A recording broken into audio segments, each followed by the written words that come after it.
Hello and welcome to episode 10 of the Good Game Roundtable podcast. I'm Lin Ji Kong, and today I'm joined by my GDC brothers-in-arms making their Good Game podcast debuts. Please welcome Nichboy Richardson.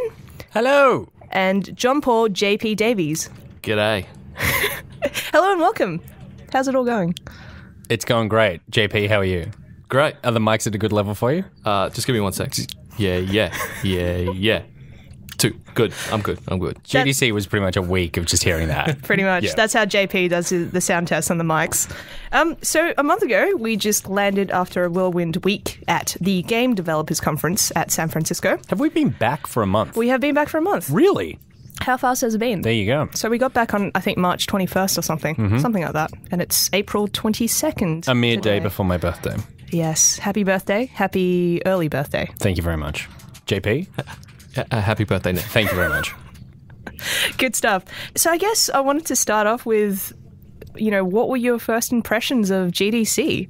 I was very pleasantly surprised. I think that I have been to some bigger expo style events and they're very glitzy and glamoury and that sort of thing. And I guess the thing that I was worried about was that it would be a lot of flash and a lot of noise. And for me, I was like, how are we going to make an episode about people when a lot of the time the people that we'll be talking to will either be drowned out by other noise or worse, just be giving PR lines, marketing lines, and just talking about, the one cool feature in their game or whatever. And then when we actually went, I was so wonderfully delighted that everyone was so open and honest. I think that's, for me, the biggest surprise about GDC was just how honest everyone was and how happy they were to talk about what they were working on and why it was good or bad. Yeah, well, this was my first foray into game convention. And first time in America as well. First time in America. Which is huge. I know. First time leaving the motherland. That's not true. No, not true. All I had before I went was I basically Googled GDC and looked up Google Images and just saw... So you didn't even read an article, you just looked at pictures. I looked at pictures and I was like, okay, what am I getting myself into? And I had an idea about E3 and it was just loud, dark. And then I saw these images and it just looked like a typical convention floor. And I was like, oh, this is going to be quite tame. Yeah. But when I got there, you just sort of get not overwhelmed, but just swept up in how everyone is and how friendly everyone is. And it was just great, actually. But make no mistake, the show floor was shit. The indie area, it was one of the ugliest conventions I've been to, and it didn't matter. But I'm just putting it out there that there was a lot of there was a lot of bare wall. To be honest, though, I expected worse than we saw. Yeah. Because, our only kind of reference point for GDC before we went was the segment that was on Good Game in 2008, where our boss Janet and Barjo went. Yeah. And, game conventions, a lot changes in 8 years. Absolutely. And so we watched that and we're like, okay, is that what we have to deal with? And again, as you said, a lot of bare walls and all that kind of stuff. But I was also pleasantly surprised at how many games there were on the show floor. There were a lot of games. There was a lot of hands-on opportunity, which I did not expect as well. I expected it to be a lot drier, but it was. But there was a sense of fun there. Yeah. But yeah, it did look ugly. Oh, so ugly. And as a director of photography, JP, did you walk in and just go, man, how are we going to make this work? Well, yeah, I was a little bit... I thought it was just going to be these harsh fluoro lights and these literally bare cubicles with people pitching their ideas with 2 pictures on the wall or something. But no, it was actually quite... not quite easy, but there was enough material that, anywhere you looked. It's because you shot 45 minutes of my butt in slow-mo walking between convention halls. That's what it was. Every time we went shooting a video game, it was like, Nick, can you just walk slowly ahead of me? Just waggle it, Nick, waggle it a bit more. That was for my own personal pleasure, not for the episode. Yeah, we'll see it sometime online. Yeah. I did curse your name when I was editing, in the middle of the night with our, poor editor Andy trying to find the right shots, and there's just files just stacked on top of one another, literally 300 clips of slow-mo footage. And just of Nick the looking like Nick walking - slow-mo 3. Yeah. Nick walking slow-mo. Nick mid-shot walking slow-mo. Nick, wide shot. What? Oh, God damn it. I'm just not sure if I got it, so I just kept on shooting it. It actually would have been a 5-minute segment if you hadn't shot all that slow-mo. Oh, yeah, that's right. Yeah. Well, I think I told you guys on the Wednesday of the expo, I was really worried that we didn't have enough B-roll or overlay. And for the audience, B-roll and overlay is basically what shots you see on top of an interview that we splice in and we put in into an episode. And All the sort of montage bits. Yeah, all the bits that allow you to see what the show floor is like and allow you to see kind of what GDC is like outside of, Nick just talking to people. On my back. or your back. Yeah. And so I was worried, I think middle of the week, Wednesday, Thursday, that we weren't getting enough. Yeah. And I kept telling you, JP, get some more B-roll, get some more B-roll. Oh, no. You mentioned it every waking second. Yeah. Yeah. We don't have enough. Get more. I regret that decision now. Yeah. After the lack of sleep this week. So I got a question today from Black Lagoon from Twitter. And he or she asks, how was it decided that you three went? So Black Lagoon, we almost didn't go. Absolutely. Because as with every big ABC trip, it has to get signed off at various levels. And we actually got the documentation signed off on the Tuesday before we were going to fly out on the Sunday. And that was close. and the one of the reasons I heard, obviously it's a cost thing because it's, it's expensive sending everybody over there and everything. But as I was kind of going, you're on the fence about it. But the longer you leave this, the more expensive it gets. Yeah. Not locking in flights just gets more and more expensive every day. So I feel like the trip was actually twice the cost because we waited so long. Yeah, I don't think it was actually that bad. It was twice the cost because we waited so long. Okay, so we could have taken 6 people. Yeah, we've got to bump up the drama here. Okay, that's not actually the truth. But we'll make that the truth. The main reason why it was us three was because it was decided pretty early that Ben, Peter, Gus, and Stephen, so Goose and Barjo would go to E3, and Hex had a foot surgery. I think at that time we were planning this trip and we weren't quite sure if she was going to make it to San Francisco, and that's why Nichboy was chosen. JP, you were chosen because you were the default and we had no one else. There was a big selection, so yeah. Well, you had to perform an audition piece for us, right? That's right. It was either me or that guy who was just emptying the rubbish. It's anyone with a camera could have done your job, JP. Right. I mean, let's be honest. And I think the footage proves that. Thanks, guys. Thanks. No, you did a fantastic job. And I got to go because I'm not going to E3 this year, so it was, Ben gets to go, so I got GDC. It's all very fair. I actually remember this coming up in the first place was at PAX last year. I was in a cab with Janet and she had just gone to a breakfast or something with, I believe it was with Tony Reed, who was in the episode, and she said they're going to be sending over a bunch of devs to GDC. I think this would be a really great opportunity to do something over there. I was like, I think that's a great idea because it's a conference that no one ever sees. You hear stuff from, but you don't really see that much coverage of. So I'm glad we went. I think it was such a good idea. Yeah, absolutely. I'm incredibly proud of the episode. And if you haven't seen the episode, why are you listening to this podcast? There's so many spoilers. You should go watch the episode right now on iView or on YouTube. Just watch it before you listen to the podcast. So getting back to the start of this trip, I think I mentioned previously that my only reference point was that GDC story that the show did in 2008. I hadn't really seen any other coverage around. I didn't know what the conference was about.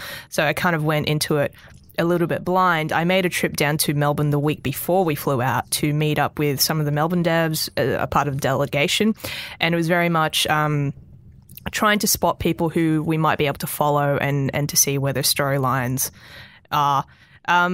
I don't really remember. Did I even brief you guys before we went in terms of kind of what stories we were getting, or before you went to Melbourne, or before we all went? Before we all went to San Fran. We had that meeting at the table where we were trying to hash out what we were talking about, and by the end of that, we had kind of landed on it's about the people, not the games. Yeah. And I think we had that line that if E3 is where games are sold, GDC is where games are made. Yeah. And so that, that along with the stuff that you had gotten in Melbourne before, because you'd met all these people that JP and I had not met yet, we kind of went, okay, we're going to be making this a really personal story about the Australian devs going over there. Yeah. I mean, it was an interesting experience for me because I basically had a list of all these delegates who were going over, and I had about, a week and a half to prep, and it was me asking Amelia King, who was brilliant and our liaison at Creative Victoria.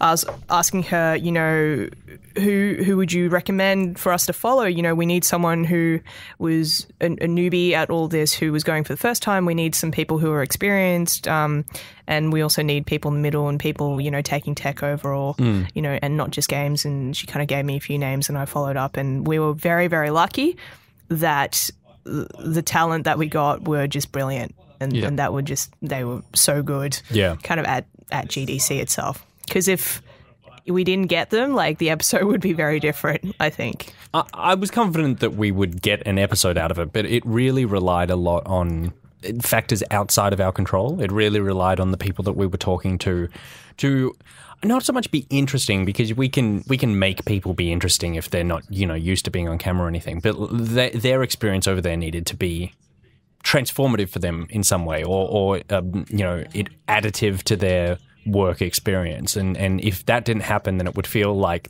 the episode just would kind of tread water, that you go, and because there were people that we interviewed who aren't in the episode, and it's not because they didn't do anything over there, it's just because their experience at GDC was one of, I'm just going here and I'm just keeping up with what's happening or something. And there wasn't sort of a beginning, middle, end of their experience. And so in terms of a story that you're trying to tell, that's kind of hard to weave into an episode as an interesting tale to follow, even though it is interesting in real life. Yeah, exactly. And coupled with just the lack of visuals, unlike E3, E3, you have that game B-roll, you've got the lights and the action on the actual show floor, because it's very much a commercial thing. Because you did the E3 episode last year. I did the E3 episode last year, so that for me was a lot of the episode's going to be covered by brilliant gameplay. It was and when in doubt, just cut to the lights. Exactly. And it would just be Microsoft lights everywhere. Cut to the games, and that's all you needed to do, and that's what people want to see from E3 as well. And so we approached this whole episode story, and at that point in time, we weren't quite sure if we were coming back with a half hour or 45 minute or an hour. We didn't really know what we were going to get, but that was really incredibly difficult to try and work out what story we were telling and how we were going to tell it. And JP, I want to come to you on this. Mm-hmm.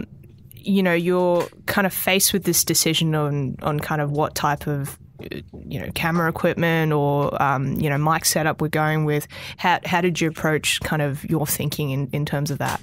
Well, it was quite funny because if you notice at the start of the week, my camera rig was much bigger. Yeah. It got smaller and smaller every day, and pretty much on the end, it's just an iPhone. It's just an iPhone I'm just walking around with. So it was good because I was trying to plan for every contingency, basically.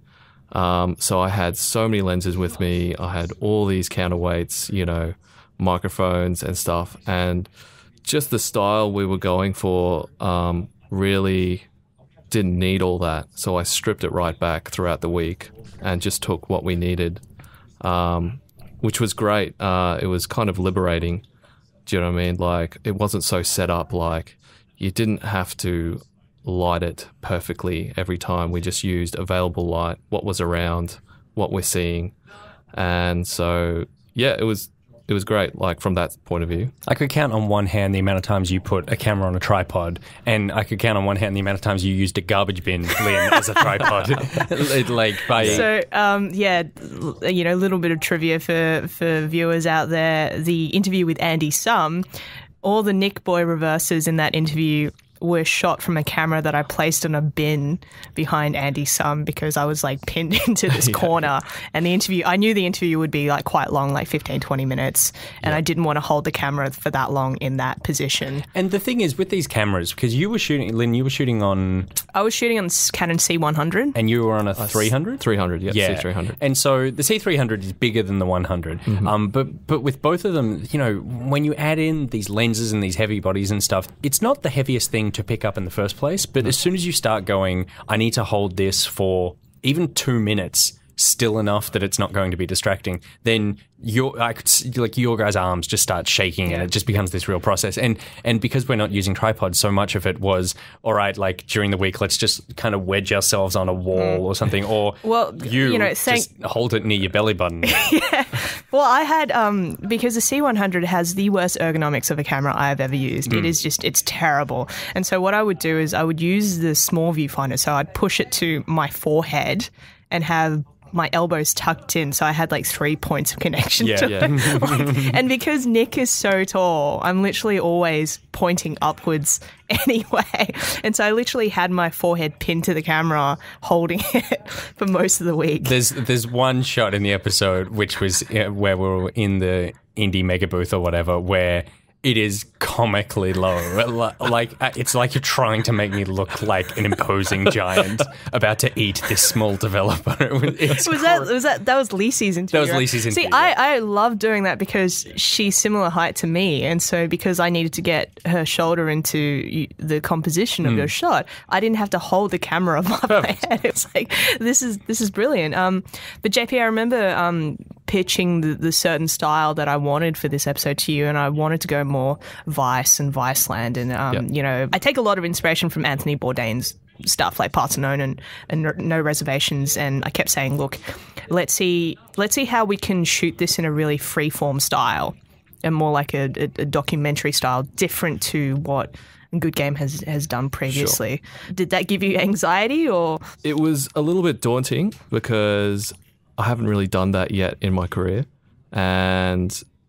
but going into it, like I said before, it was kind of liberating because it felt like I was covering two people just chatting instead of like a setup interview with two people sitting on a chair. Do you know what I mean? So we were just like observing them chatting, which felt more organic and natural. So that sort of conversation, like, it sort of frees you up camera-wise, so you can start with the punches in or trying to cut away to someone else, or, you know, and you're not so, like, static, you know, which is great. And I think tonally as well, that when that choice sort of started coming through, then we made a decision to go, okay, we're also going to go with that in terms of the style of interview that we're doing. And for me, those interviews were always better. The Andy Someone, I go, that's a good interview, but we were, you know, sitting very far apart, very formally. There was Disney PR around us and that sort of thing. And that felt like a quote-unquote interview. But then when we're interviewing Craig, when I'm sitting on the chair, like we're in the same chair with him, or Laura, I'm sitting on the floor, or Kevin, I'm eating popcorn, or the guy from Severed, I'm playing the Vita with him. Like, it felt more relaxed. And I think it puts the other person, it makes them feel really relaxed, because if they're not used to being on camera, sitting very sort of uncomfortably and straight in a classic interview setup is more intimidating than just having a chat with someone. Like, we've mentioned our lack of lights, or, you know, like, we didn't really use lighting at any stage other than maybe the Aussie Dev Night, because it was so dark and the cameras couldn't actually deal with that level of darkness. Like, we needed some form of light in there. I was thinking about this the other day.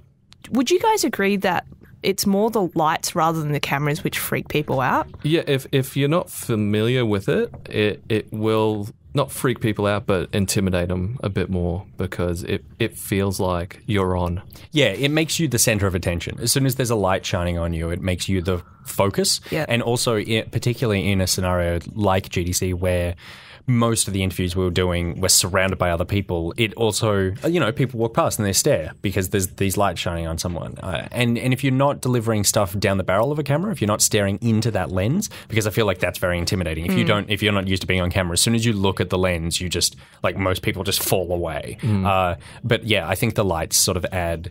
It was almost like a secretive chat that we were having all the time, because, you know, they just forget that there's actually a couple of people almost literally circling around them the whole time, like vultures. You two were just sort of like constantly walking around. But we weren't ever that close, I think, JP. I think we kind of tried to keep on the end of the lens you're talking about? Yeah, tried to keep a certain distance, I think, from Nich and the people that you were talking with. The best one was Kevin with the popcorn, because at that point we were just like two dudes in line waiting for popcorn, and people were kind of looking at us going, they're having a very stiff conversation. And then it would be like, oh, right, that's why they're not talking yet, because they're waiting for like the camera to roll up. Yeah. So I wanted to talk about that interview is by Friday us three, we were all like going a bit mental. Like we had a bit of cabin fever going on. You know, we've been stuck in this convention show floor for about 4 days.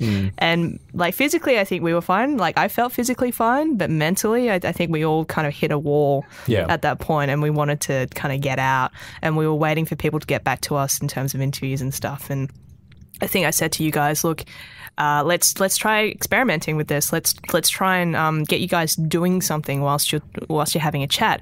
And it goes back to a very traditional, almost acting exercise where you give an actor something to do. Like you've got some books that you have to put in alphabetical order, and then you have to act at the same time. And what that does is it relieves the self-consciousness from a performance or from anything, because their mind is doing something else. So if Kevin's expecting popcorn, I'm hoping that he's a bit freer to talk about his experience at GDC.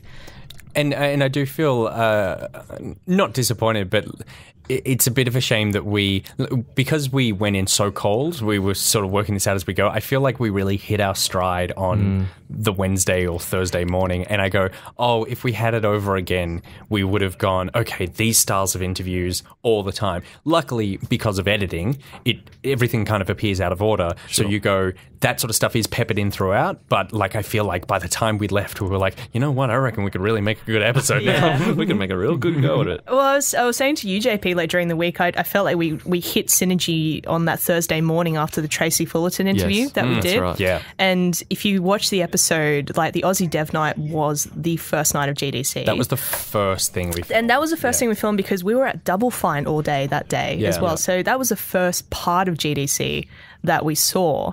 And if you watch that is almost very traditional ABC coverage in a way. Like even though we had two cameras on everything, it was still like the choreography wasn't quite there, and it took us a couple of days until, JP and I were like, okay, good, we've found synergy now. Yes, that's right. I also wanted to talk about mics. So people might not know, but traditionally when Good Game goes to E3, the producer is the boom operator. So, for example, me or Ben, we would literally operate the boom and record the audio of the interviewee, and we would only have one camera. Last year, I took my Canon 5D Mark III to E3, and I would occasionally pop it onto a light stand or something. So the very few reverses you saw of Hex in that episode was from my camera. And going into this episode and this trip, I made a very, very conscious decision to ask our production manager, the very lovely Gannon Conroy, if we could have enough money for us to hire a second camera, because I didn't think that it would be as good an episode or as good coverage without the two cameras. Like, would you agree with that, JP? Definitely. It just cuts better more when I look back at it, like with the reverses. Like, there's nothing like seeing footage and you can see that it was like filmed after with like, noddies and stuff like that. Yeah, because very often with interviews, and a lot of viewers might not know, but you might get the interview with the person, and then you might say, okay, great, thanks for the interview, and then you reverse the camera onto your host, and then you would get them to ask questions. Get some noddies. So basically they're nodding and smiling and smiling. And then occasionally like a fake laugh. Like, and then the editor would cut that together and make that into an interview. But as you said, I don't think you can replace the energy that you get by actually capturing it in the moment. And we also used two radio mics, like two lav mics. Yep. So we didn't have a boom. Did you feel like that freed you up a lot in terms of how you shot and your framing? Definitely. Once I put it on and set the levels, it freed me up to move wherever I wanted instead of worrying about the frame and getting booms in or microphones in and stuff like that. So, yeah. And just very quickly, how would you check those levels again? Yeah. Two. So I want to finish on, I guess, the equipment side and more the tech side. Like, were there any challenges that you faced throughout the week, or anything that you were really anxious about going into the trip? Little bit, just with just because it was all handheld. Basically, it's it's not a heavy camera, but all day then it starts to get to you. That's why I stripped the camera right down at the end. And as you said before, it's not the most ergonomic camera. So trying to find the sweet spot on your shoulder is an ongoing endeavor. And also, you're carrying a backpack that has spare batteries and cables, and you had lights and that sort of thing. I would pick up your backpack sometimes, and I was like, I can't even, I could not comfortably carry this in my hands, let alone have it on my back while I'm also doing, carrying the camera and moving around. Oh, obviously, you are, 30 times the man I am, but still, I feel like that would have worn on you as well. JP's pretty strong. Yeah, but by the end of it, it was fine. I think it was was it Laura? Laura's the last interview? That was the last interview in the hallway? Yeah, in the hallway. Yeah. I think that's when I almost broke. And that's I was just, yes. But see, I couldn't really see you then because obviously my camera was focused on Nick. But you were kind of, because you keep cradling the camera, I think, on underslung that. It, yeah, on that, not low angle, but that mid-level shot. Sure. And I would just carry the camera by the handle. Yeah, right. So maybe you should try that next time, JP. Yeah, you're a lot. It's like, now you tell me. Yeah. I'm also like two feet shorter than you. Yeah, that's right. Yeah. Yeah, I think there was an interview that didn't make it to air, the Rovio interview. Yeah. That was I forgot about that. Yeah. And I stupidly kept every single weight on the camera and underslung it for that interview, and it was handheld. And I remember every time I started speaking, I would see out of the corner of my eye, you would just be frantically moving around, just trying to not cramp up. And then as soon as I stopped talking, you're locked in whatever position you were last in. Yeah, I remember that. That was a painful interview because I was on the other side, but I was sitting on a bench that was facing away from everyone. And so I was kind of awkwardly placed on the bench. And I was like, okay, I'm just going to gently rest the camera lens on the edge of this bench seat and see how we go. But it was worth it, guys, because I feel like it really pops in the episode. Yes, that's right. It was actually a good interview. I don't know if it's ever going to make it on air or online. It didn't really fit into the episode, but that's something interesting that we did lots of interviews that aren't in the show. And we also interviewed some very famous people, Tim Schafer and Ron Gilbert and stuff. And while particularly the Tim Schafer one was a very big interview that we are using for something else, but we also, asked some GDC questions. I feel like in the edit, and even by the end of the week, you, Lynn, were saying it doesn't matter because they're not the people we're following. Even though it's cool and it could be a good interview, it's not actually adding to the story that we're telling right now, and that those things started falling by the wayside, so that by the time we got to Thursday and Friday, we were actually cancelling interviews because we don't need this because it's not going to make it into the episode. It's a waste of everybody's time. They can be doing something better and so can we. So that's actually a good point to bring up. A lovely question from Mr. Ben Shackelford. He tweeted me at Shackers.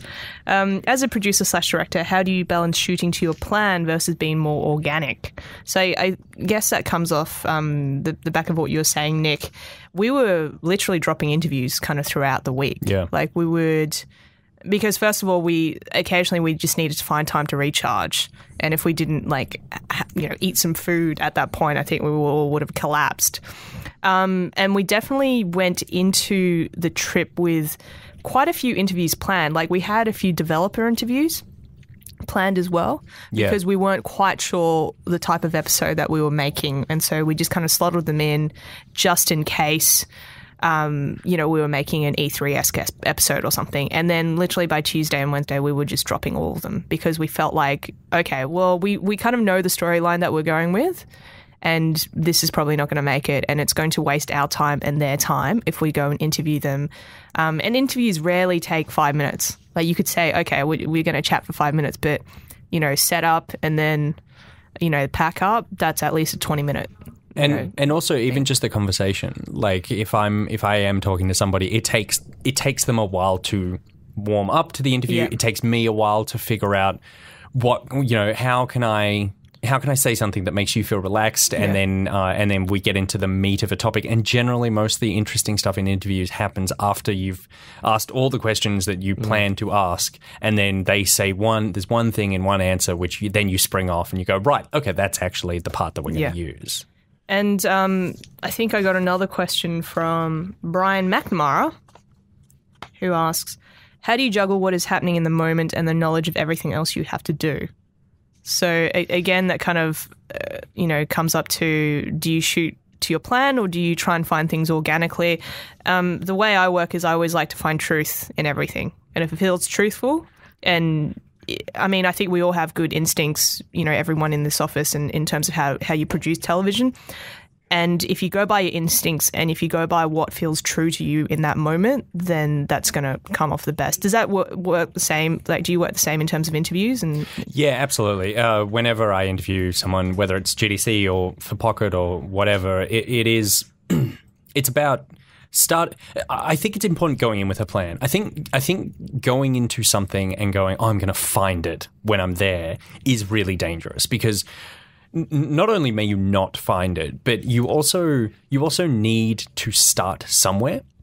Things don't just appear for you. The truth of a situation doesn't just reveal itself straight away. You actually need to go in and hunt around for it. And so I think that it was so good that we went in going, okay, we've got these interviews lined up and we're going to start doing this. And as we started doing them, that's when you go, oh, okay, this is interesting. Let's focus more on this for the next one, and da-da-da-da-da. And then, you follow your gut there and you follow the line of questioning. And a lot of the time I was just, in my head, I have this list of questions that I'm doing. And as we're interviewing, I'm going, okay, I don't need to ask that. I'm going to drop that off. I'm going to replace this. And you sort of you've got all these sort of, cue cards up on a board and you're shuffling them around constantly going, no, don't need that. Not interesting, already answered that. This is better. Replace that, da-da-da. So yeah, what was really interesting for me was, because I was on second cam for the whole week, I never saw our interviewees. Yeah. I never saw their faces. So usually for a producer and director, you're beside the A cam and you're watching the interview progress, and, you have lines in your head, questions in your head, and ticking off grabs that you might be using, and you're always editing in your head. Yeah. I couldn't see any of that. So I only could gauge the interview by what your face said, Nick, and how you were going. And that comes down to trusting your crew. It's like, I trust you, Nick, and I trust JP to do their jobs well, and, to come up with the goods, I guess. For you, JP, how do you find rhythm in how you shoot? Like, do you look for the truth in the moment? Personally, I like to cover it and make sure I'm covered with the coverage, basically. So well done. But I'm always listening to what they're saying, trying to think of ways to shoot it so I'm sort of telling the story better. Do you know what I mean? So whether it be cutaways or B-roll and stuff like that. So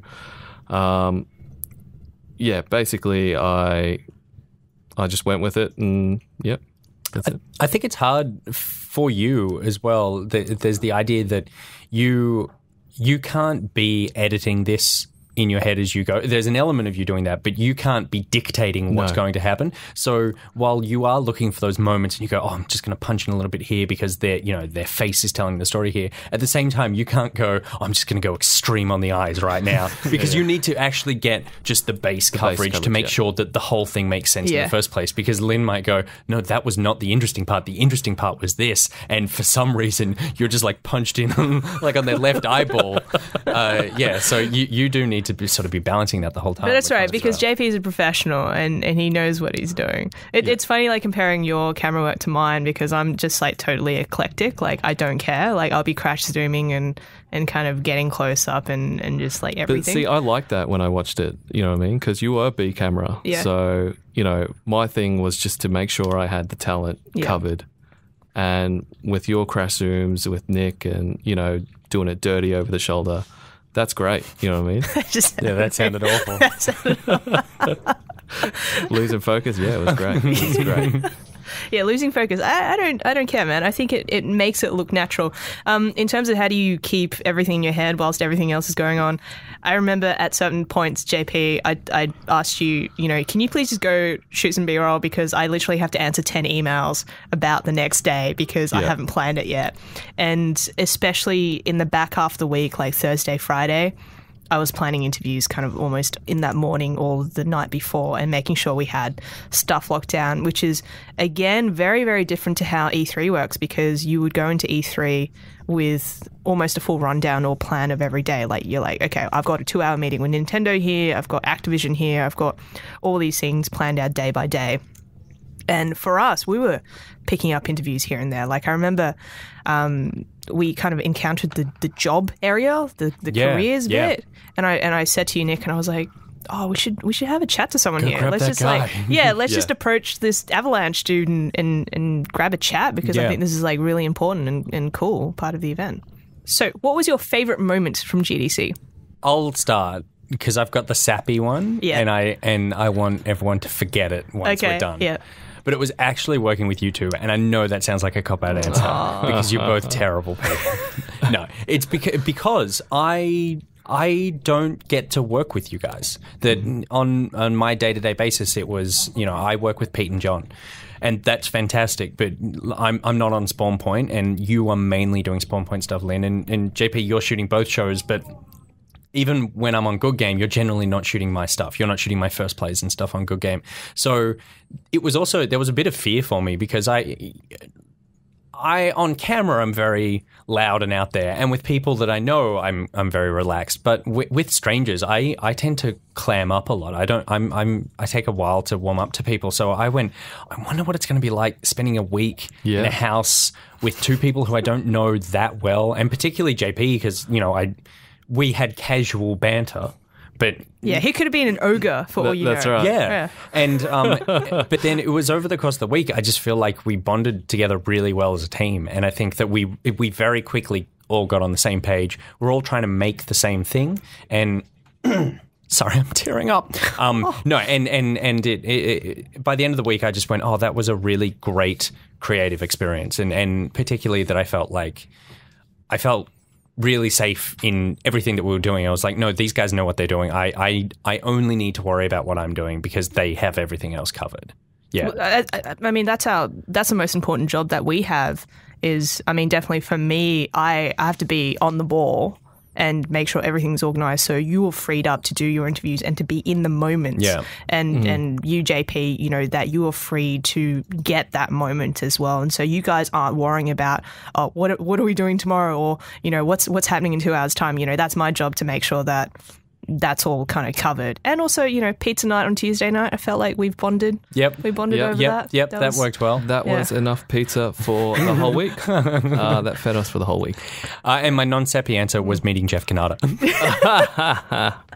That piece of footage is definitely going to make its way somewhere online. You were so cute. Like, Andy and I, we were watching it like during the week when we were editing it, and you just dissolved into this like puddle of fandom. Yeah. So for people who don't know, Jeff is he's me, but a little more successful. He's basically just a guy who's made internet shows for years, and I've been a fan of his for 7 years, and I saw him on the show floor, and I, like, as someone who doesn't get freaked out by celebrities, I crumbled. I went, Lynn, I need to go speak to him, and then I was walking up to him, and I was going, shit, Nick, what are you doing? This is a terrible idea. And then I went to say something, and my mouth just dried up, and I thought I was going to vomit. It was terrible. I've never been that starstruck. I could feel how sweaty your palms were from the lens of the camera. Like, that's how nervous it was. So you were. My not natural state, and then on top of that, there's just two people filming it for the show. And I was just like, this is the worst, but also the best.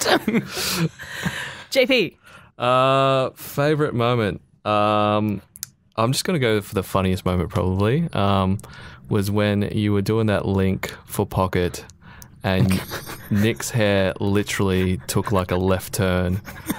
And I have this really bad habit by making these faces, and that's all Nick can see, and he picked up on it straight away. That was so funny because we were doing these little things for Pocket, and we could not be bothered getting out all the kit, so we shot it on an iPhone.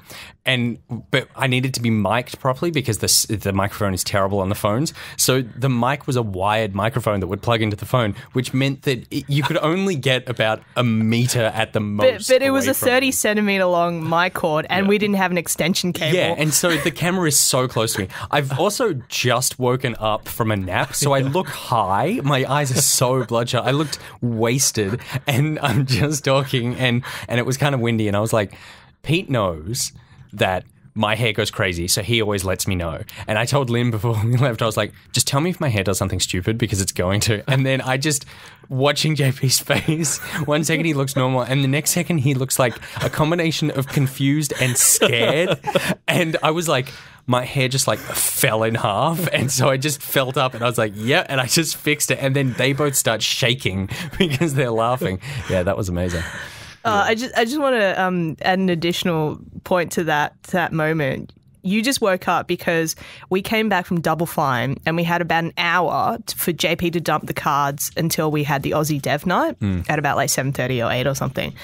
And I was just resting on the couch for like half an hour or something. You were taking your nap, and I think JP, you were kind of dumping cards and trying to get some rest as well. And that was Monday, and we flew on Sunday, so we were still jet lagged. And then suddenly I just realized, shit, we need to film a Pocket message because I promised Pete. And I checked my email and he had already sent me an email about it. And I just went, oh, this is like possibly the worst time. Yeah. So I remember like going to your room, knocking on your door and saying, Nick, we have to film something for Pocket. I'm so sorry. You have to like wake up now. And I was like, where am I? Aren't I in America? Pocket doesn't exist here. Yeah. So that's why, Nick looked pretty rough. I looked so bad. And then the hair. It was fun though. Any other favourite moments, JP? Do you remember we tried to reenact Skyfall? that clip exists somewhere. But was great. It ended up looking like a silhouette of domestic violence, basically. It did. We were in front of this bar at the Aussie Dev Night, and it was backlit with really blue, interesting, and it was like really beautiful. Yeah, and there were like glass, like because it was a bar. There's all these bottles there, and it looked great. And we were going, and we'd been talking about Deacons before, and we were going, well, we could really make this a moment like that moment in Skyfall where they have the battle in the skyscraper, the skyscraper, Shanghai, yeah. And so Lynn and I were like, we'll create it. And so we start fighting, and then I just punch around. And it really does. And because it's so dark as well, because we were doing it on the fly, it doesn't look so set up that it looks incredible. It actually looks like there's a lady standing at a bar and a guy just steps in and punches her in the face. And she falls out of frame. Yeah. I had a pretty good fall though. I'm very proud of my fall. That was a great fall. It was a great stunt fall. It made it worse because you literally are like 2 feet taller than me. Yeah. It's like this big giant punching out someone tiny. What about you? I agree. I think working with you guys was wonderful, but I'm not going to get too sappy because you've already done that. My favourite moment, I think, in terms of what we did was the interview with Tracy Fullerton. Yeah. Because that for me was kind of, it was a turning point. Basically. It was a turning point of the week, even though it was like Thursday morning and we only had like Thursday and Friday left, but it kind of encompassed what we were trying to do with this episode and with the show, and kind of it crystallized our mission and what we were trying to achieve. And I really hope I get a chance to maybe cut the entire interview for YouTube or something, because I think it's brilliant, and any budding creative or game developer will get so much out of that, because she is such an inspirational icon, I think, in the industry, and just so full of life and happiness and creativity and this real energy of wanting to help people and help creatives. And speaking of you not being able to see the face of the people that we're interviewing, for me, when I started talking to her, I asked her 2 questions, and I can't remember what they were, to sort of start off with, and she was great. She was just sort of nodding and answered them well and that sort of thing. And then I said, so for you, GDC, because you teach so many of these guys, it must be like seeing your kids here at the show. And that was when her face just changed, and she became so in love with the idea of what we were talking about. And for the rest of the interview, it was just so much passion. And she just fell into, like, she was fantastic. I really hope that interview makes it, because I was disappointed but very understanding as to why there couldn't be more in there. Yeah, but definitely I'll try my best to get it online. Now, moving on, what was the worst moment of GDC? I know the answer to this. For you? For us, I think. For us. Okay, I feel like I probably I'm on the same page with you, Nick. But you Really? Maybe, I don't know. Tell me. Well, for me, it was In-N-Out Burger. Oh, right. Yes. Okay, that's what you're talking about. That's what, I meant JP for you and I, because we have heard for so many years that In-N-Out Burger. Oh, I know what you're thinking of as well. And yes, absolutely. Yeah. For so many years, In-N-Out Burger has been hailed as the greatest takeaway experience in America. And so JP and I went. You had gone out, Lynn. I had dinner with my aunt who lives in San Francisco. So I ended up, because that was like the first night we were there. It was Sunday night. Yep. And I went, okay, well, I'm going out for dinner, but you guys should go to In-N-Out Burger. And you guys were so excited. We were and I was so excited for you guys. We were like, we're going to get animal fries. We were so excited we got lost. We got lost. A lot. We made a 5-minute drive last half an hour. and then we got there and we walked in and we were there were so many people there that when we ordered, we were customers 63 and 64. And they were calling out customers like 21. It was crazy. So I was going, this must be the best. Yeah. And then we both sat down and we started eating it. And we were talking, but you could tell the conversation had turned to just this sort of like forced politeness where neither of us wanted to say that we were having an awful time with this food in our mouths. Yes, that was, I mean, if you hype something up that much, you're just going to get disappointed. Yeah. The shakes were good, but everything else, it was just like eating plastic. It's not that it was awful. It's just that it was like not better than McDonald's. Yes. Well, it was not better than, like, I swear I've had better burgers in Sydney, Oh, 100%. But I think that the thing is that here we actually do have, weirdly enough, a burger culture that that there are so many burger joints around, and it was just I can't believe I'm talking this much about In-N-Out, but it was such a, but then the fact that it was such a letdown was actually funny. But I remember your faces the next day because I was so excited for you guys, and I don't think you guys actually sent me a photo during your meal or anything. No. And I asked you the next day and you guys were like, yeah. And I could see like the pang of disappointment on your faces. Yeah, and that stuck with me for the rest of the week. Well. I'm glad we finally, we ended up with an episode with how disappointed you were. Oh, yeah. Yeah, no. Yeah. My worst moment was probably not with you guys. It was at the very, very start where I was at the airport. I don't know if I told you this, but there was a Carne office outside the airport. And that's what I looked up, and I had all my gear, and I'm like, got my... Is this before I got to the airport? Before you got to the airport. Oh, no. And I rolled up, and there was a sign that said closed, and there was this lone security guard just wandering around, and I literally accosted him and said, please tell me this is open. And he goes, no, this is Monday to Friday. And I could literally feel my life falling apart because I had all this gear and no one to sign it. And so Carne... Yeah, I just wanted to explain what a Carne was to viewers. So if you take a lot of equipment overseas, basically you have to fill out these import-export documents to make sure that you're not, taking something overseas or bringing something back and not paying tax on it. So basically that's what a Carne is. And every time as a film crew you go overseas, you have to go to the Border Security Office for them to sign off all the documentation saying, okay, you are taking this camera and equipment over. But unbeknown to JP... there was a Carne office in the airport. In the airport, not outside the airport. Also, with that, because the amount of luggage, that we needed to take was I feel like we did well, but it's a lot of luggage you need to take over. It's more than just a holiday. But for me, I was so proud that I had packed so efficiently. I had packed so well, guys, I had packed so well. And when I turned up, both Lynn and JP were going, is that the only bag you have? Because I had a backpack and I just had this over-the-shoulder sort of weekend bag. And I went, yes, very proudly, because also like the weekend bag went with my outfit and it went with the backpack, and I was super proud of that. And I went, it's a little heavy, but it's okay because I'll just be checking it in and I won't be carrying it around. And then I get there, and then Lynn and JP are like, okay, so you need to carry that bag on because you've packed so well. You're going to take that as carry-on and we're going to check in all this stuff. And I went, no! It's so Sydney to LA, Sydney to San Francisco, and then San Francisco to LA, and LA back to Sydney the whole time. And we arrive at the airport 4.5 hours early because we have to do carne. I'm carrying around this bag the whole time, which I was like, it'll be fine because it'll be checked. I want to say I carried your suit for you. You did. Thank you very much for that. And like, you packed so well that we didn't even have to use excess baggage.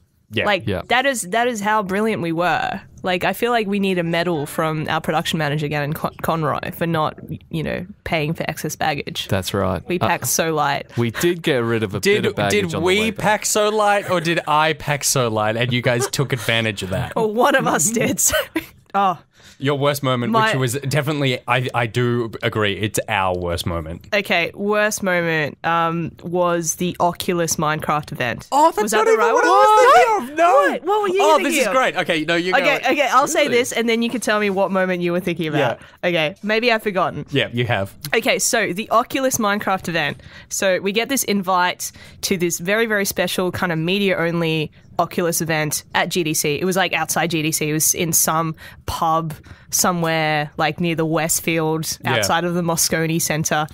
And we get there. First of all, we wait like half an hour to get in. And by that time, it was already like 5 p.m. It was the end of the day. We were kind of tired. We were hungry. We get in.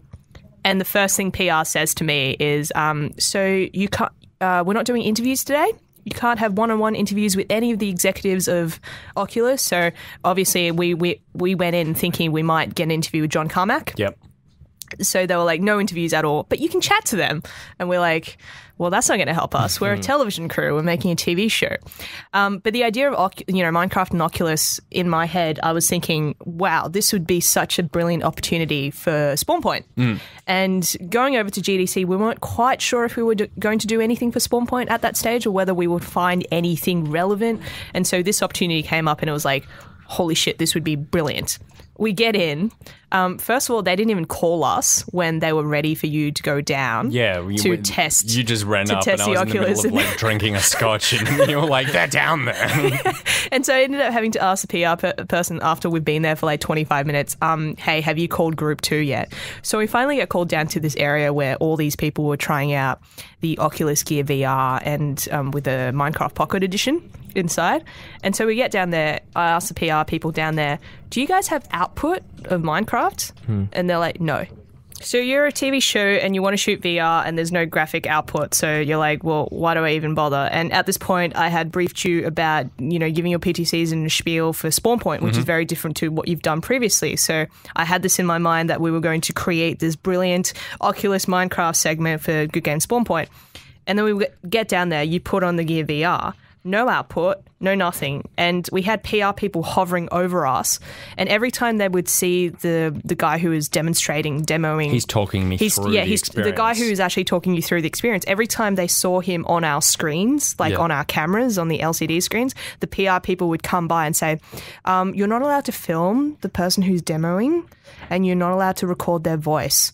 And at that point, I'm hungry, I'm tired, it's 5 p.m. in the afternoon, and I just pretty much went, fuck it. Yeah. This is not like going on the show. There's no way this can even go on the show. It's very strange as well because I feel like it was a good event and they were showing off good products. Then the fact that they were so clamped down on everything, it was a bit disappointing. But it's so, it's really weird when you get, obviously PR companies and companies who put these events on, and you're like, what do you want media to do when you're not giving them a chance to capture anything? Yeah.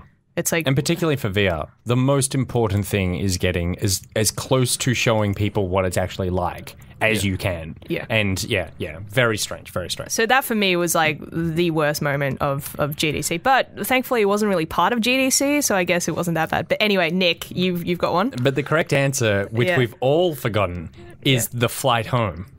Oh. Because when we were at the airport, Yes. we were going, it was 11 o'clock at night or something, and we're in LA. And we get to the terminal and we look, and there's just 60 school kids in yellow shirts.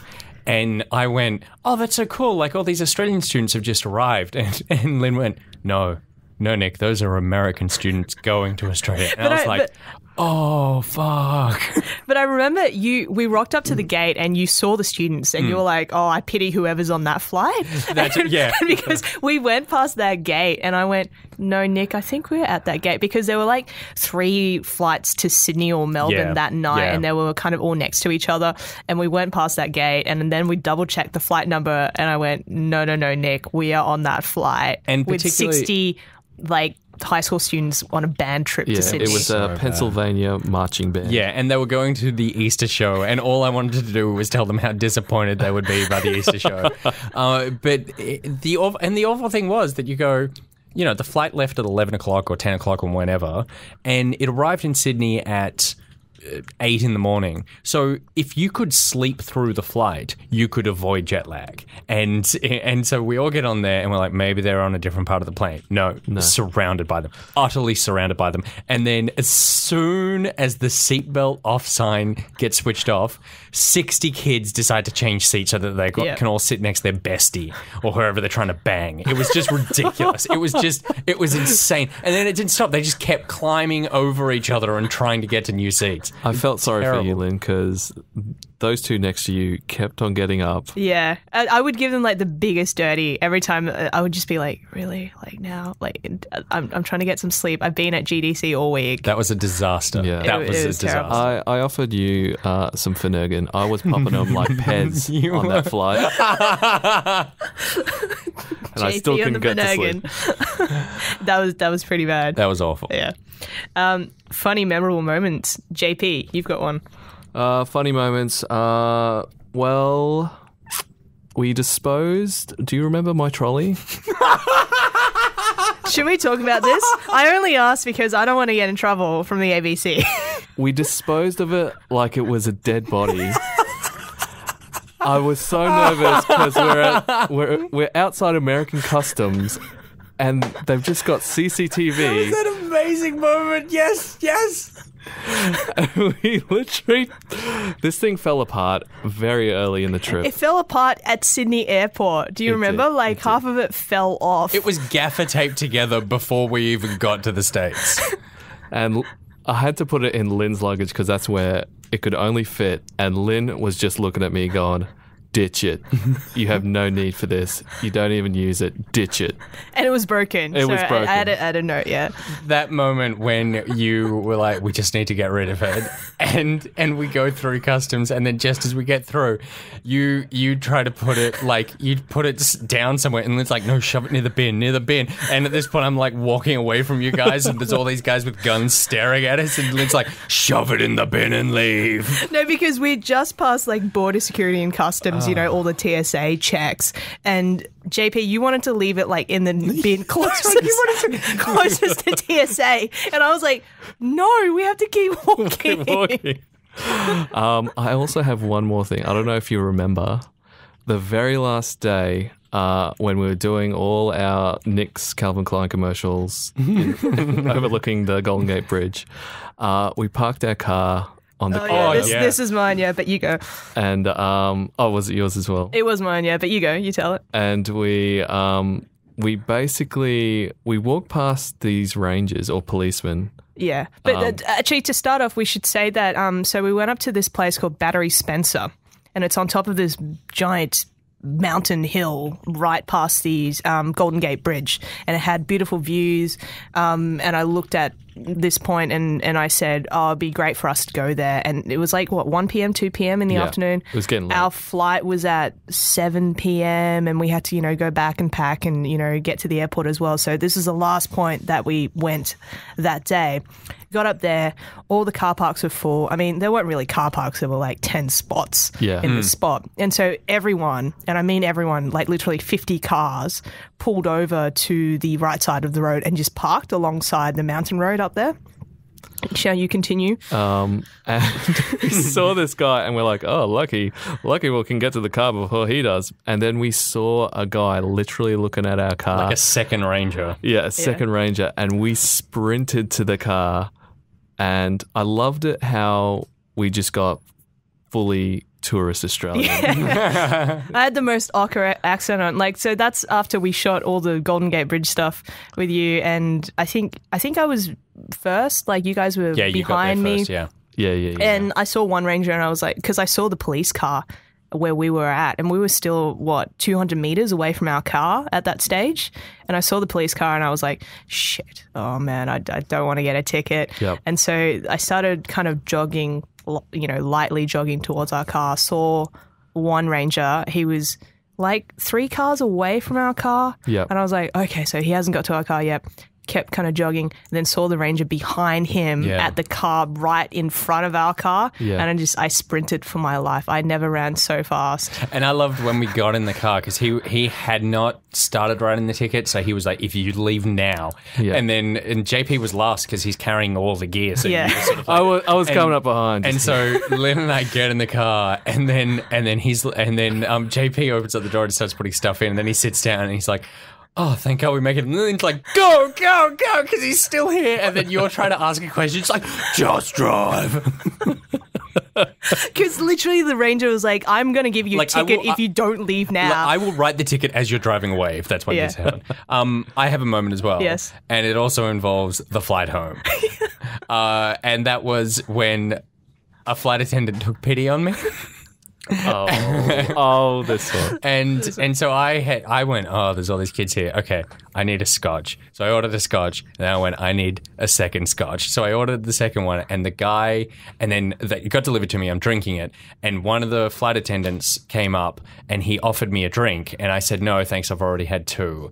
And he said, oh, but that's not very good stuff. And I went, oh, it's okay. And he said, I'll get you some of the first class scotch. So he left and came back a couple of minutes later with 600 mils worth of scotch. It was a double shot in that glass, yeah. And I went, oh, thank you so much. And then so I'm sitting there drinking and going, oh, well, this is nice. Like, maybe this will help. And then 5 minutes later, he comes up and he goes, there's a seat available in the bulkhead a few rows back that's empty. And I went, that's not my seat. And he said, no, you can sit there. And I went, oh no. And I looked at Lynn and I was like, JP's behind me, and I go, solidarity, because we're a team, but also screw those guys. And so then JP and I were just like, fuck you. I was like, I went, I have to do it, because if I don't do it, that's just stupid. So then I took the seat, went back there, could stretch out because I was at a bulkhead, so I wasn't all cramped up. There were no kids near me. The guy just kept bringing me drinks and food. And then I fell asleep and I woke up and he'd handed me a first class toiletries bag. And it was like, you can go freshen up. Like, he was completely crushing on me. And I went, okay, I'm going to take advantage of this because why not? And I went, it'll be fine though, because I'll never see him again and I won't have to have any sort of like, oh, sorry, I'm not interested. And then we get to duty free and JP and I are buying more scotch for ourselves. And the guy is in the line behind us and he's like, so how was the flight? And I was like, it was good, thank you. I'm just buying the cheap scotch today, thank you. Just the gym bit. It's crazy. Do you want to talk about the Norwegian hustlers, JP? Oh my God. I'm not very good at confrontation, so I won't tell someone to go away. And there were a lot of Norwegian game developers there that were really pushing it. To be honest, we were in their area, so... We were. But you make it sound as though it was a turf war. It was GDC. Everyone's in everyone's area. There was no Norwegian, like, quarter where... There was. No, but I'm saying where you're not allowed to go. But they literally... They were crazy. They hustled us, and they just wanted coverage of their games. And they would literally drag us over like a Thailand street vendor... and just talk through their game, and I would pretend to film and look interested, and I'm like, listen, the host is actually over there. I remember you dragged me into this, and I came over and I pretended to have a conversation with this guy. And I say pretended because I had no idea what he was talking about. He was talking to me, and at one point I looked at JP. The red light was not on the camera, so you weren't even filming. And the microphone cable that connects the wireless mic to the camera was unplugged and just dangling. And I was like, this is just such a farce right now. So at that point I went, sorry, I've got to go, and then just left. Oh man, the hustle was strong at GDC. I didn't. That was one thing that really surprised me. Was that like usually you go to places like E3 or PAX or even normal conventions. People see cameras and they're like, yeah, it's just a camera. Oh, you're on a TV show, whatever. GDC, people see a camera and they're like, they're on you. Like, hey, do you want to check out my game? Like, do you want to come play it? Let me tell you about it. Like, the hustle was strong. Yeah. Like, and we were not good at saying. Like, we got better at saying no. Yeah. But definitely those Norwegians. Yeah. Like, tough to say no. They're dodgy people. They were. Any other challenging moments you guys want to talk about? No, I don't think so. I think the one of the biggest things was by the time we got to the third day going, how can we make this feel different than everything that's come before it? We're in the same rooms all the time. We're in the same sort of looking place that you go, how many times can we shoot this and make it look different? In the interviews, the interviews are a bit easier because they're, the people are telling you different things. They're different people, so that's fine. For me, I guess the biggest challenge was you're meeting so many different people, which on the fly, a lot of it we had an outline, but not a huge amount of preparation going into it, which is how we wanted it. It's how can I make these people feel relaxed so that they give a good interview? And you're going from, I'm talking to 20 different people a day, and each one reacts differently on camera and has a different vibe with me, and sometimes you feel it and sometimes you don't. And so just constantly in your mind going, which you don't usually have to do in life. You don't have to make someone feel comfortable all the time. Most of the time you go, oh, if we don't feel comfortable doing this, I'm not going to talk to you. And that's not the case when you're interviewing someone. So it wasn't difficult, but just something that I was always mindful of. I love the fact that by Thursday and Friday, and this is not a slight on anyone we interviewed or met, but you were just so tired of talking to people because you had, for you have to be in the moment in every interview. You have to be there and focused.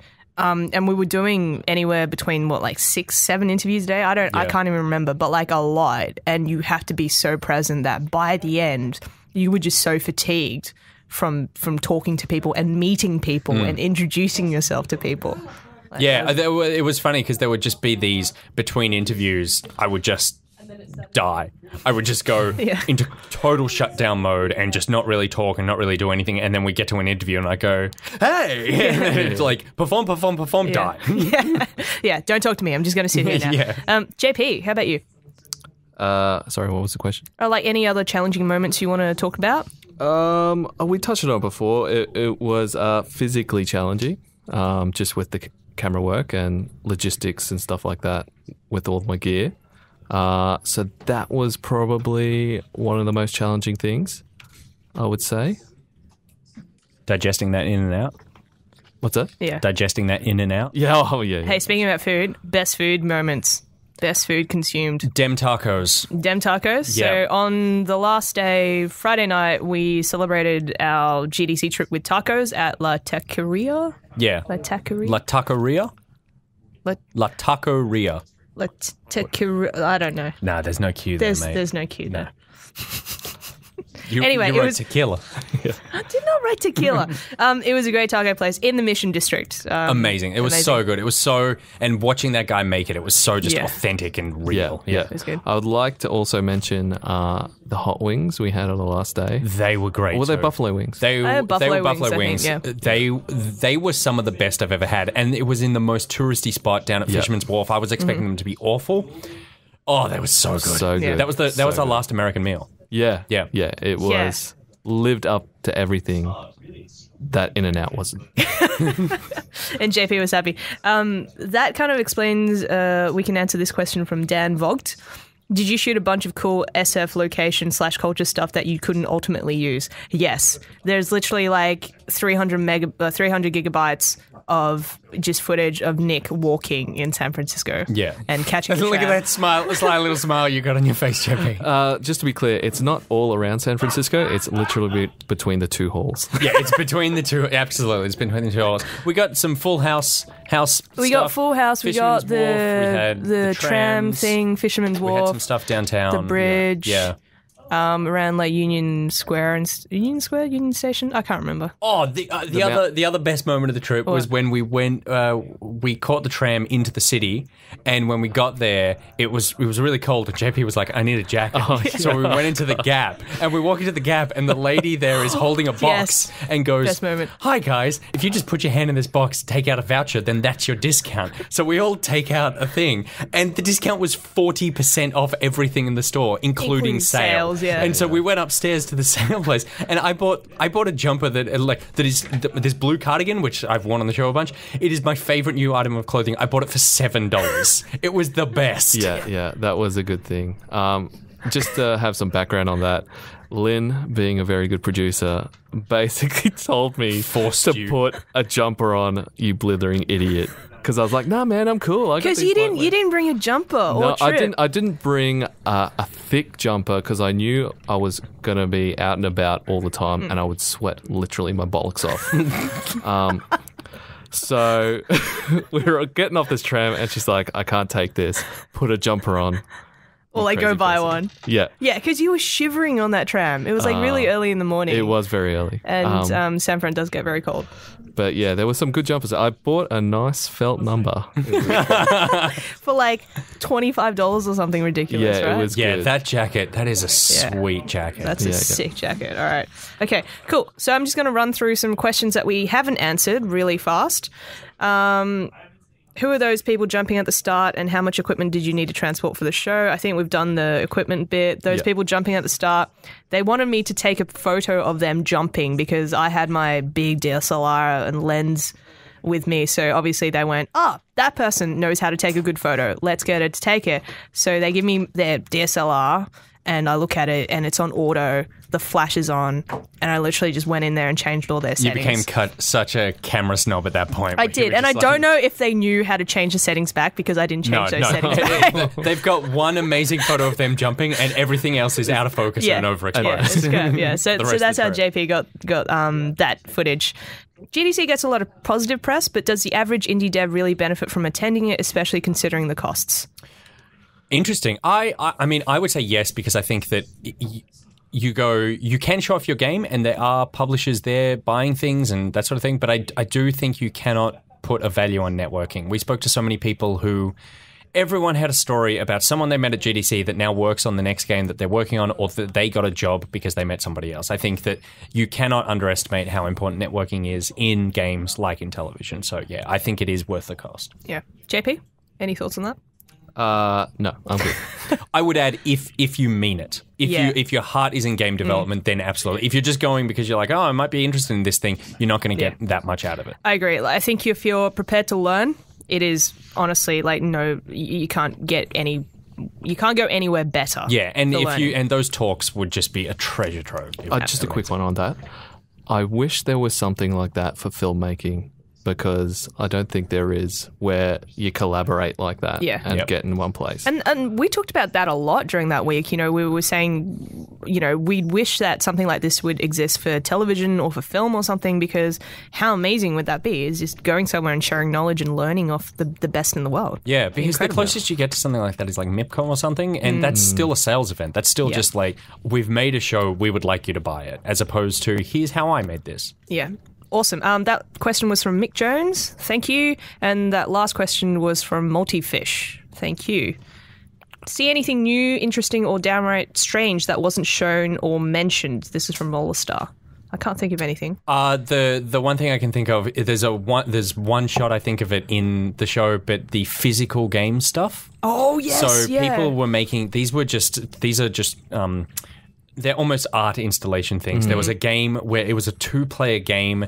It was kind of like a chess strategy game, except you played it using a sewing machine, and you would knit in your answers and try to make this grid and beat the other person. There were TVs that you would bang and tune. And, all that physical game stuff was really interesting. I think there was a quick shot of that television one where you had to move the aerials. But do you remember the game where it had the 3 discs? We had to spin them. That was we put like an M&M in that, and again we were really hungry at that point. I feel like that was a breaking point in our relationship as well. That could have gone downhill fast because there was shouting. The teamwork in that didn't go well. No, we can make a TV show together, but we cannot play a game together. No. So last question from Daniel McCormack. The filming of this episode was vastly different to traditional episodes, one that was extremely enjoyable. Thank you very much. Would or could this become a sort of normal thing in the future? JP. Definitely. Send me the US again, baby. Well, you're actually going to E3. You are going. I am. Going to Excellent. E3. Yeah. Let's do it again. You just have to do better. Yeah. No, I love the process from start to finish. Logistics aside, it was incredibly liberating from my creative soul to do this event. So because for you, you've trained kind of within the ABC. I mean, obviously you went to film school and everything, and you've kind of started in the ABC, and creativity has been beaten out of you. Yeah. Well, the thing with the ABC is like very much you come in and you have people who are a lot older, a lot more experienced saying, you know, this is kind of the way we do things, and this is the very traditional, basic way. There's like you would. A style guide. There's a style. There's a way you light an interview. There's a way you shoot an interview, and you go around, planning it. You know, that's very much evident in your kind of four corners. You know, foreign correspondent, even your normal entertainment style factual shows. Yep. And here we're going, let's throw that out the window. That's right. And it was great. From your point of view, when you started showing me Vice and the Bourdain stuff and just all the stuff on YouTube coming out at the moment where people are taking a completely different direction for this type of like observe documentary style of filmmaking, it's really great to see. Yeah. But I think it depends on where you are, and depends if it's truthful to that moment, because this kind of style doesn't work for everything. No. It's not going to work for everything that we do in the studio or that we do normally with game reviews and stuff. Like it very much works in a documentary style environment that you're really telling stories about people. Yeah, because it also, what the filmmaking style does is it puts the audience in the same position of learning as we go. It makes you feel as though you're part of that and that you don't know what's happening next. It does not feel constructed. And so, but then there are shows that need to feel constructed. You need to feel secure in this is an informational piece. Whereas the joy of what that episode was is that we're learning as we go as well. This is our first time here. Yep. These people, it's their first time. None of us know what's happening. That style doesn't apply to everything. Yeah, absolutely. And, if we ever go again, it might be a very different episode to this year. Well, we've talked about, between the three of us, what a second GDC episode would be like. And while it retains elements of what we sort of did with this one, narratively it's very different and I think really cool, and I would love the opportunity to do that again, and that would also be a very, very different thing. Yeah, because we discussed like the idea of maybe following maybe 2 to 3 developers and just doing whatever they did instead of like covering the conference as a whole, because we know, having been there, so many of the networking opportunities happened at these parties after the show floor has closed for the day. And we couldn't go to any of those events, first of all, because we weren't invited. And second of all, because we wouldn't be able to function the day after normally as a film crew. We would run into devs and it would be 1 o'clock and we'd be like, what have you done today? And they said, I just got here because I slept in until 12 because I'm hungover. And you go, right, we could not have gone to that party because we would be exhausted. Yeah, and also, JP has to dump cards and footage, and what people don't know is that takes a long time, right, JP? Yeah, just a couple hours a day just to dump all the footage, make sure it's all there, nothing's corrupted. Yeah, it all takes time. I would love to embed with a couple of developers, stay where they're staying, go to all the parties. They're like, do everything with them and really experience it with them. Go to all their meetings and stuff. Just strap a GoPro to your head. Pretty much, yeah. And then use your iPhone and then done. You don't even need the crew anymore. Yeah. Well, we'll just be at, some taco place in the Mission, JP. That's right. Yeah. Awesome. that's all I had. Did you guys have anything else you wanted to talk about? No, I think I'm good. I think we pretty much covered It's everything. time to put a lid on the GDC experience. Yeah, it's time to never see each other ever again. Yeah, it was lovely working with you. It was lovely working with all of you. Let's wait 12 months before we do it. Do it again. No, it was honestly from the bottom of my heart. It was a brilliant experience, and I loved working with you guys. And I think we did a great job. I'm immensely proud of the episode, and I think you guys should be as well. And I think everyone who worked on it should be. Yeah, across the team. absolutely. I was so happy with how it turned out, and I was thrilled with the reception of it as well, because I was worried. It's very different than what Good Game normally does, and people. Rightfully so, you don't like change because you go all the time. Because you go, I like this show because it's this kind of show, and this was a very different one. But I think people really embraced it and loved it. And so much credit goes to you and Andy and Paul for the post, Lynn, because we shot so much, and you guys. We've been back for a month, but you've only been working on it for a week, pretty much. Yeah, pretty much. I mean, look, I've been going through the footage the last 3 weeks, and my initial assemble, which I showed you guys like last Tuesday, was an hour and 22 minutes. Yeah, and we had a 45-minute slot. And that was just interviews, and that was huge and unwieldy and boring at times, and you just go, we got to get this down to 45 minutes. We got to make this interesting. We got to find the story here. And because the episode was filling in, the episode went to air because we did the Melbourne Comedy Festival. Good Game did the Melbourne Comedy Festival, so we couldn't shoot an episode of Good Game that week. So you didn't have all this time to work on it. The editors actually only had a normal amount of time that you would normally do a half-hour, very planned-out episode of Good Game. And also we lost a day with Andy as well because he had planned a holiday on the Friday. Yeah. And so, I'll have a chat to the eds about kind of their process as well down the track. But thank you guys again for joining me today. And as always, if you've got a topic you want us to chat about on Good Game Roundtable, you can tweet me at Eldrology or leave a comment on Facebook or SoundCloud. And don't forget, this podcast is also on iTunes now, so please subscribe to us on that. Till next time, goodbye. Goodbye. See ya. And today's episode was brought to you by Squarespace. Squarespace for all your beautiful website design needs. Squarespace, build it beautiful. Thanks, Nick. Bye.